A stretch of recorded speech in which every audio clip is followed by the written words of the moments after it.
नमस्ते दोस्तों, welcome to exam on. और आज हम लोग 28 अक्टूबर से रिलेटेड इम्पॉर्टेंट करंट अफेयर्स को यहाँ पे डिस्कस करेंगे। साथ ही इससे रिलेटेड जो भी इम्पॉर्टेंट फैक्ट्स और जीके बनते हैं उसको भी जानेंगे। अच्छा, ये जो करंट अफेयर्स है आप लोगों के सभी कॉम्पिटिटिव एग्ज़ाम के लिए ये मोस्ट इम्पॉर्टेंट है, इसलिए वीडियो को ध्यान से ज़रूर देखिएगा। फर्स्ट क्वेश्चन है आप लोगों के सामने और इसमें बात की जा रही है वर्ल्ड्स बेस्ट एम्प्लॉयर के बारे में। क्वेश्चन है, फोर्ब्स द्वारा जारी वर्ल्ड्स बेस्ट एम्प्लॉयर 2020 में कौन शीर्ष में है। देखिए, आप लोगों के सामने जो ऑप्शंस हैं तीनों ही अभी हाल ही में न्यूज़ में थे। इन सभी के बारे में हम लोग बारी बारी से डिस्कस करेंगे। पहले जानते हैं कि वर्ल्ड्स बेस्ट एम्प्लॉयर 2020 में ये कौन शीर्ष में है। तो वो है एनटीपीसी, जिसको कि आप लोग national thermal power corporation limited के नाम से जानते हैं। बाकी ये जो वर्ल्ड्स बेस्ट एम्प्लॉयर 2020 में एनटीपीसी को क्यों शीर्ष पोजीशन मिला है, तो देखिए एनटीपीसी जो है काफ़ी अच्छे तरीके से वर्क कर रहा है और इसने अपने हजारों श्रमिकों को पेशेवर क्षेत्र में आगे बढ़ने में भी काफ़ी काम कर रहा है। इसीलिए वर्ल्ड्स बेस्ट एम्प्लॉयर के कैटेगरी में ये शीर्ष में है। अच्छा, कुछ दिन पहले हम लोगों ने पढ़े थे एनटीपीसी के अध्यक्ष अभी हाल ही में नियुक्त किए गए हैं, न्यू हैं गुरदीप सिंह। तो ये भी आप लोग याद रखेंगे। एनटीपीसी की अगर हम बात करें तो इसको बनाया गया था 1975 में और इसका जो हेडक्वार्टर है वो है दिल्ली में। और इसके जो भी वर्तमान अध्यक्ष मैंने आप लोगों को बताया, याद रखिएगा, गुरदीप सिंह।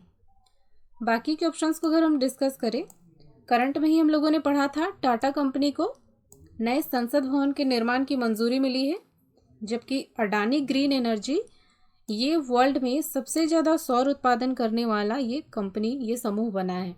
तो ये भी काफ़ी इंपॉर्टेंट पॉइंट्स है, आप लोग याद रखिएगा। नेक्स्ट है, और यहाँ पे हम लोग बात करेंगे एक इम्पॉर्टेंट डे के बारे में। क्वेश्चन है, ऑडियो विजुअल हेरिटेज दिवस ये किस दिन मनाया जाता है। देखिए, अभी हाल ही में ये मनाया गया है 27 अक्टूबर को। और बाकी के जो ऑप्शंस हैं ये भी काफ़ी इम्पॉर्टेंट है, क्योंकि कोई ना कोई इम्पॉर्टेंट डे इस दिन हम लोग सेलिब्रेट कर चुके हैं। इन सभी के बारे में हम लोग डिस्कस करेंगे। पहले देखते हैं ऑडियो विजुअल हेरिटेज डे आखिर ये क्यों मनाया जाता है। देखिए, जो अभिलिखित ध्वनि और दृश्य श्रव्य दस्तावेज होते हैं उनके महत्व और उनके संरक्षण जोखिम के विषय में जागरूकता बढ़ाने के लिए इसको मनाया जाता है। और इस डे को मनाने के लिए यूनेस्को द्वारा पहल की गई। इस डे की इम्पोर्टेंस को देखते हुए 1980 में डिसाइड किया गया कि इस डे को मनाया जाएगा विश्व स्तर पे हर साल। तो फाइनली 1980 से इसको मनाया जा रहा है। अच्छा, यूनेस्को की अगर बात आई है तो इसके बारे में कुछ एक्स्ट्रा पॉइंट हम लोग जानते हैं जो कि एग्ज़ाम में पूछे जाते हैं। यूनेस्को, इसका जो हेडक्वार्टर है वो है पेरिस, फ्रांस में। और इसके जो प्रेसिडेंट हैं आंद्रे अजोले, और इसको बनाया गया था 1945 में। बाकी के ऑप्शंस को अगर हम डिस्कस करें, 21 अक्टूबर इस दिन हम लोगों ने मनाया था पुलिस स्मरण दिवस, जबकि 22 अक्टूबर को हम लोगों ने मनाया था इंटरनेशनल स्टटरिंग अवेयरनेस डे, जो कि हकलाने के बारे में जागरूकता फैलाने के लिए मनाया जाता है। और 23 अक्टूबर को हम लोगों ने मनाया था इंटरनेशनल हिम तेंदुआ दिवस। तो ये सभी डेट काफ़ी इंपॉर्टेंट है, आप लोग याद रखिएगा। नेक्स्ट इंपॉर्टेंट क्वेश्चन है आप लोगों के सामने, संयुक्त राष्ट्र संगठन की 75वीं वर्षगांठ जो कि भी हाल ही में मनाया गया, किसके द्वारा एक स्मारक डाक टिकट जारी किया गया है। इसकी वर्षगांठ के उपलक्ष्य में ये किया गया है। तो देखिए, आप लोगों के सामने है सभी ऑप्शंस। और ये जो डाक टिकट जारी किया गया है इसको भारत के डाक विभाग द्वारा जारी किया गया है। और ये डाक टिकट जो है निकाल कर भारत ये दिखाना चाहता है कि भारत जो है यूएन के विस्तार को सर्वोच्च प्राथमिकता देता है, ताकि यह विश्व की समकालीन वास्तविकताओं को प्रतिबिंबित करे। बाकी यूएन, इसके बारे में कुछ एक्स्ट्रा फैक्ट आप लोग जान लीजिए। यूएन, इसके जो हेड है एंटोनियो गुटेरेस है और इसका हेडक्वार्टर है न्यूयॉर्क, यूएसए में। और इसको बनाया गया था 1945 में। भारतीय डाक विभाग, इसके जो महानिदेशक हैं ये हैं अरुंधति घोष और इसका हेडक्वार्टर है न्यू दिल्ली में। बाकी के ऑप्शंस को अगर हम करंट से रिलेट करके देखें, इंडियन बैंक इसने एक IB ई-नोट पहल स्टार्ट किया है, जबकि ICICI इसने एक आई स्टार्टअप 2.0 पहल स्टार्ट किया है और कैनरा बैंक ने एक आईलिड 2.0 पहल स्टार्ट किया है। तो ये भी एक्स्ट्रा पॉइंट है, आप लोग याद रखिएगा। नेक्स्ट है, और हम लोग यहाँ पे बात करेंगे एक न्यू प्रेसिडेंट इलेक्ट हुए हैं उनके बारे में। क्वेश्चन है, सेशेल्स के नए राष्ट्रपति कौन बने हैं? देखिए, जो सेशेल्स देश है, अभी वहाँ पे चुनाव आयोजित हुए थे, तो उसी में चुने गए हैं नए राष्ट्रपति वावेल रामकलावन। तो इनको वहाँ का नया राष्ट्रपति अभी चुना गया है और इन्होंने डैनी फॉरे, जो कि इनके विपक्षी थे, इनको हराकर इस पद पर अपनी दावेदारी प्रस्तुत की है। सेशेल्स जो है अफ्रीका महाद्वीप में एक कंट्री है और यहाँ जो करेंसी इस्तेमाल की जाती है सेशेल्सी रुपया, और इसकी जो राजधानी है विक्टोरिया। बाकी के ऑप्शंस को अगर हम डिस्कस करें, जेसिंडा अर्डन, इनको न्यूजीलैंड में अभी न्यू प्रधानमंत्री चुना गया है, सेकेंड टाइम इनको चुना गया है, मतलब ये फिर से चुनी गई हैं। और एक पर्सनालिटी है इमोमाली रहमोन, इनको ताजिकिस्तान में राष्ट्रपति नियुक्त किया गया है। तो तीनों ही पर्सनालिटी के बारे में आप लोग याद रखिएगा। नेक्स्ट है, और यहाँ पे हम लोग बात करेंगे एक परियोजना के बारे में। क्वेश्चन है, लाइफ इन मिनिएचर परियोजना ये किसके द्वारा अभी हाल ही में शुरू की गई? देखिए, आप लोगों के सामने जो ऑप्शंस हैं तीनों ही हमारे केंद्रीय मिनिस्टर हैं और ये जो परियोजना है इसको शुरू किया है केंद्रीय मंत्री प्रहलाद सिंह पटेल ने। ये कौन है? तो ये हमारे केंद्रीय संस्कृति और पर्यटन राज्य मंत्री हैं और ये MP से बिलोंग करते हैं। और ये जो परियोजना है इसको संस्कृति मंत्रालय और राष्ट्रीय संग्रहालय जो कि न्यू दिल्ली में है और गूगल आर्ट्स एंड कल्चर, इन सभी ने मिलकर इसको शुरू किया है। और क्या खास बात है इसकी? तो देखिए, जो संग्रहालय है राष्ट्रीय संग्रहालय, उसमें बहुत सारी कल्चरल इमेजेस वगैरह, कलाकृतियाँ, वास्तुकला, ये सभी चीज़ें वहाँ पर हैं। तो इनको अब ऑनलाइन कर दिया गया है, यानी कि अब आप Google arts and cultural app के थ्रू आप लोगों को भारत की जो संस्कृति है, वास्तुकला, वहाँ की जो आर्ट गैलरी है, इन सभी चीज़ों के बारे में आप लोगों को ऑनलाइन जानकारी मिलेगी। इसके बारे में आप लोग देख सकते हैं, अपना नॉलेज बढ़ा सकते हैं और भी बहुत कुछ यहाँ आप लोगों को देखने को मिलेगी। तो ये एक वेबसाइट है जो कि लॉन्च किया गया है, तो इसके बारे में आप लोग याद रखिएगा। बाकी के जो ऑप्शंस हैं, रमेश पोखरियाल निशंक, इन्होंने अभी हाल ही में कपिला कार्यक्रम को शुरू किया है, जबकि हरदीप सिंह पुरी, इन्होंने ई धरती जियो पोर्टल इसको लॉन्च किया है। तो ये भी आप लोग याद रखिएगा। नेक्स्ट इंपॉर्टेंट क्वेश्चन है आप लोगों के सामने, फोर्ब्स द्वारा जारी विश्व के सर्वश्रेष्ठ नियोक्ता 2020 की सूची में कौन शीर्ष में है? देखिए, आप लोगों के सामने जो ऑप्शंस हैं सभी इस सूची में शामिल है और इसमें जो शीर्ष में है वो है सैमसंग। ये कहाँ की कंपनी है? तो ये दक्षिण कोरिया की एक इलेक्ट्रिक समूह है, आप लोग अच्छी तरह से वाकिफ़ है इसके बारे में। और इसी में भारत की HCL जो है इस सूची में 30वें स्थान पर है। अच्छा, सैमसंग से रिलेटेड एक एक्स्ट्रा पॉइंट आप लोग और याद रखिएगा, सैमसंग के जो अध्यक्ष थे ली कुन ही, इनका भी हाल ही में निधन हो गया। कल ही की क्लास में वीडियो में हम लोगों ने पढ़ा था। बाकी के जो ऑप्शंस हैं, अमेज़न इसमें दूसरे पोजीशन पे है, जबकि IBM तीसरे पोजीशन पे है और माइक्रोसॉफ्ट ये चौथे पोजीशन पे है। तो इसके बारे में भी आप लोग याद रखिएगा। आगे देखते हैं। नेक्स्ट है, और यहाँ पे हम लोग बात करेंगे एक इम्पॉर्टेंट अपॉइंटमेंट के बारे में। क्वेश्चन है, FIFS के नए अध्यक्ष के रूप में अभी हाल ही में किन्हें नियुक्त किया गया? देखिए, आप लोगों के सामने जो ऑप्शंस हैं सभी काफ़ी इम्पॉर्टेंट है, क्योंकि सभी बहुत ही इम्पॉर्टेंट पद पर कार्यरत है। इन सभी के बारे में हम लोग एक एक कर डिस्कस करेंगे। पहले देखते हैं FIFS के नए अध्यक्ष, तो वो हो गए हैं बिमल जुल्का। तो ये FIFS क्या है? तो ये इसको आप लोग federation of Indian fantasy sports इसके नाम से आप लोग जानते हैं। और बिमल जुल्का जो है ये 1979 बैच के MP से IAS अधिकारी हैं। और अब जो है बिमल जुल्का ये FIFS के संचालन मानकों को मजबूत करने के लिए अब ये काम करेंगे। पहले जो इस पद पर थे वे थे जॉन लॉवगेन, और अब आप लोग देखेंगे कि FIFS के नए अध्यक्ष बिमल जुल्का होंगे। बाकी के ऑप्शंस को अगर हम डिस्कस करें, प्रमोद चंद्र मोदी, इनको CBDT का चेयरमैन बनाया गया है, जबकि अनिल बैजल को भारतीय टेनिस संघ का अध्यक्ष बनाया गया है। तो ये सभी अपॉइंटमेंट काफ़ी इंपॉर्टेंट है, आप लोग याद रखिएगा, क्वेश्चंस कहीं से भी पूछा जा सकता है। नेक्स्ट है, और यहाँ पे हम लोग बात करेंगे, एक न्यू प्रेसिडेंट है जो कि अभी चुने गए हैं। क्वेश्चन है, गिनी के राष्ट्रपति अभी फिर से कौन चुने गए हैं।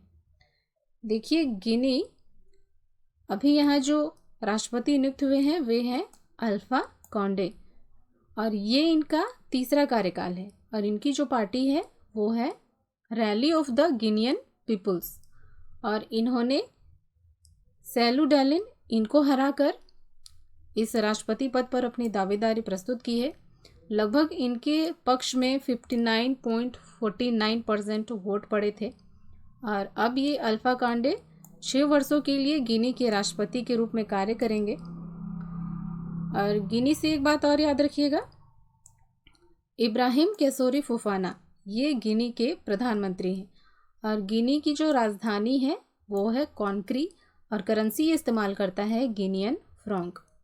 बाकी के ऑप्शंस को अगर हम डिस्कस करें, चूँकि करंट में ही हम लोगों ने पढ़े थे, मोहम्मद हुसैन रोबेल इनको सोमालिया में प्रधानमंत्री नियुक्त किया गया है, जबकि मोख्तार रोय ने इनको माली गणराज्य का प्रधानमंत्री नियुक्त किया गया है।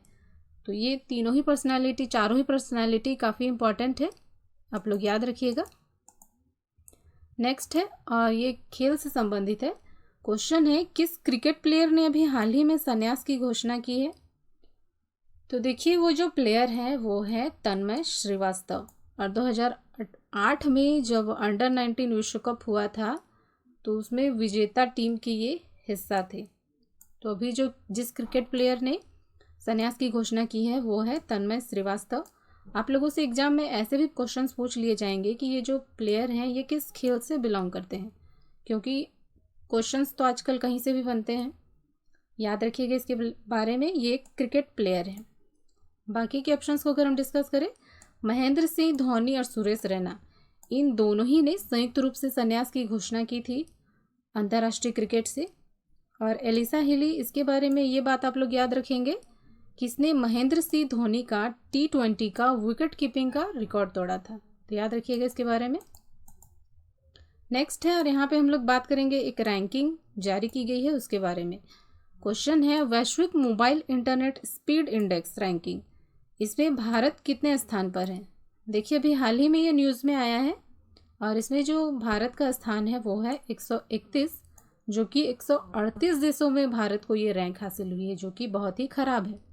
और सबसे जो टॉप पर है वो है दक्षिण कोरिया, और वहाँ की जो इंटरनेट स्पीड है वो है 121 Mbps, और इसी के साथ वो शीर्ष पर है। बाकी ये जो रिपोर्ट है इसको उकला के स्पीड टेस्ट ग्लोबल इंडेक्स, इसके द्वारा ये रिपोर्ट तैयार की जाती है। अच्छा, ये जो रैंकिंग है इससे संबंधित क्या क्या क्वेश्चंस पूछे जाते हैं, जैसे कि इसमें भारत की क्या रैंकिंग है वो आप लोगों से पूछा जाता है, और जो टॉप पर है उस देश के बारे में पूछा जाता है, और ये रिपोर्ट कौन पब्लिश करता है इसके बारे में पूछा जाता है। तो ये बात आप लोग याद रखेंगे। बाकी की जो रैंकिंग है ये भी काफ़ी इम्पॉर्टेंट है, जो कि भारत ने अलग अलग क्षेत्रों से संबंधित इंडेक्स जारी की गई थी उसमें हासिल किए हैं। 54 रैंक ये भारत को मिली है ग्लोबल हाउस इंडेक्स में, जबकि 94 ये भारत को मिली है ग्लोबल हंगर इंडेक्स में, और 105 ये ग्लोबल इकोनॉमिक फ्रीडम इंडेक्स में। तो चारों ही रैंकिंग काफ़ी इंपॉर्टेंट है, याद रखिएगा। नेक्स्ट है, और यहाँ पे हम लोग बात करेंगे 2+2 डायलॉग, जो कि अभी बहुत ज़्यादा न्यूज़ में है, इसके बारे में बात करते हैं। क्वेश्चन है, भारत ने किस देश के साथ 2+2 डायलॉग में हिस्सा लिया है। अगर आप लोग न्यूज़पेपर डेली देखते होंगे तो आप लोग अच्छी तरह से जान जाएंगे कि भारत किसके साथ ये 2+2 डायलॉग कर रहा है। तो देखिए, वो देश है अमेरिका, और अभी जो ये डायलॉग चलेगी वो 26 और 27 अक्टूबर इसके बीच में हो जाएगी ये वार्ता, और इसमें भारत की ओर से हमारे जो रक्षा मंत्री हैं राजनाथ सिंह, और विदेश मंत्री एस जयशंकर इसमें हिस्सा लेंगे, और अमेरिका की ओर से मार्क एस्पर और अमेरिकी विदेश मंत्री माइक पोम्पियो ये सभी मिलकर इसमें हिस्सा लेंगे। और इस डायलॉग में जो है सैन्य समझौते इस पर हस्ताक्षर किया जाएगा दोनों देशों के द्वारा, जिसे कि BECA कहा जाता है। BECA इसका फुल फॉर्म आप लोगों से एग्जाम में पूछा जा सकता है, basic exchange and cooperation agreement. बाकी इस डायलॉग के तहत दोनों देश जो है मैप्स, सैटेलाइट इमेजेस, इन सभी चीज़ों को एक दूसरे से शेयर करेंगे फॉर डिफेंस पर्पस। बाकी के ऑप्शंस के बारे में अगर हम लोग कुछ एक्स्ट्रा फैक्ट देखें तो फ्रांस से हम लोगों ने अभी हाल ही में राफेल खरीदा है। ये क्वेश्चन एग्जाम में पूछा गया है कि राफेल किस देश से खरीदा गया है, तो वो है फ्रांस। बाकी की जो दोनों ऑप्शंस हैं दोनों ही काफ़ी इंपॉर्टेंट है, क्योंकि दोनों ही हमारे पड़ोसी देश हैं और दोनों की जो हरकतें हैं उसे देखते हुए भारत को हमेशा एक्टिव रहना पड़ता है डिफेंस सेक्टर में इन दोनों को टैकल करने के लिए। इसके बारे में एक पॉइंट याद रखिएगा, पाकिस्तान इसके साथ भारत एक रेखा शेयर करता है जिसको कि रेडक्लिफ रेखा कहा जाता है, जबकि चीन के साथ जो रेखा शेयर करता है उसको मैकमोहन रेखा कहा जाता है। तो ये भी आप लोग याद रखेंगे। नेक्स्ट है, और इसमें बात की जा रही है IPL के बारे में। क्वेश्चन है IPL के इतिहास में 200 छक्के और 500 चौके मारने वाला प्लेयर कौन है। तो देखिए अभी ये रिकॉर्ड बना है वो है विराट कोहली के नाम। तो ये 200 छक्के और 500 चौके मारने वाले जो प्लेयर बने हैं वो है विराट कोहली। बाकी के ऑप्शंस को अगर हम डिस्कस करें, शिखर धवन इन्होंने अभी हाल ही में IPL के इतिहास में लगातार 2 शतक मारा था, तो ये भी एक रिकॉर्ड बन गया था। और महेंद्र सिंह धोनी ये 200 IPL मैच खेलने वाले क्रिकेटर बन गए थे। तो ये सभी रिकॉर्ड्स हैं, आप लोग सभी रिकॉर्ड्स के बारे में आप लोग याद रखेंगे। अच्छा दोस्तों, अब हम लोग क्विक रिवीजन कर लेते हैं। इससे क्या होगा कि ये करंट अफेयर्स आप लोगों को अच्छी तरीके से याद होते जाएंगे। अपॉइंटमेंट देख लेते हैं पहले। FIFS इसके अध्यक्ष बनाए गए हैं विमल जुल्का। लुइस हैमिल्टन इन्होंने पुर्तगाली ग्रैंड प्रिक्स अभी जीता है। विराट कोहली इन्होंने IPL में अभी 200 छक्के और 500 चौके मारने का रिकॉर्ड बनाया है। अदर्स देख लेते हैं। लाइफ इन मिनिएचर ये परियोजना प्रहलाद सिंह पटेल के द्वारा शुरू की गई। इंटरनेट स्पीड रैंकिंग में भारत की जो रैंक है 131, और NTPC को वर्ल्ड बेस्ट एम्प्लॉयर में फर्स्ट पोजीशन मिली है। तन्मय श्रीवास्तव जो कि क्रिकेटर हैं, इन्होंने संन्यास की घोषणा की है। डाक विभाग ने UN की जो 75वीं वर्षगांठ बनाई गई उसमें डाक टिकट जारी किया है, एक स्मारक डाक टिकट। और एक पर्सनालिटी है सैमसंग के जो अध्यक्ष थे ली कुन ही, इनका निधन हो गया। और 27 अक्टूबर से 2 नवंबर के बीच हमारे देश में सतर्कता जागरूकता सप्ताह मनाया गया। इंटरनेशनल न्यूज़ देख लेते हैं। अंडोरा देश ये IMF का 190वां सदस्य देश बन गया है। सेशेल्स के प्रेसिडेंट वोवेल रामकलावन, जबकि गिनी के प्रेसिडेंट अल्फा कॉन्डे बनाए गए हैं। 2+2 डायलॉग इंडिया और अमेरिका के बीच हुई है। तो आगे देखते हैं, ये स्टेट से रिलेटेड है। UP फर्स्ट रैंक हासिल हुई है PM स्वनिधि योजना में पूरे भारत में। भूटान में मंगदेछू जल विद्युत परियोजना को ब्रूनल मेडल से सम्मानित किया गया। अरुणाचल प्रदेश में जोगिंदर युद्ध स्मारक का उद्घाटन किया गया। बांग्लादेश ने एक no mask no service policy अभी लाई है। गोवा इसको वर्ल्ड बैंक ने 3 करोड़ का ऋण दिया है। गुजरात के बारे में अगर हम बात करें, गुजरात का जूनागढ़ यहाँ वर्ल्ड की सबसे लंबी मंदिर रोपवे बनाई जा रही है।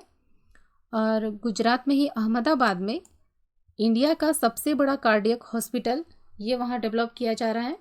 और गुजरात में ही एक किसान सूर्योदय योजना इसको भी हाल ही में लॉन्च किया गया, जिसको कि प्रधानमंत्री जी के द्वारा लॉन्च किया गया है। अच्छा दोस्तों, यही थे आज के सारे इंपॉर्टेंट करंट अफेयर्स। अगर आप लोगों को किसी क्वेश्चन में डाउट है या आप लोग कुछ पूछना चाहते हैं तो प्लीज़ कमेंट ज़रूर कीजिए। और अगर अभी तक आप लोगों ने चैनल सब्सक्राइब नहीं किया है तो प्लीज़ सब्सक्राइब कर लीजिए। आज के लिए इतना ही, देखते हैं, धन्यवाद।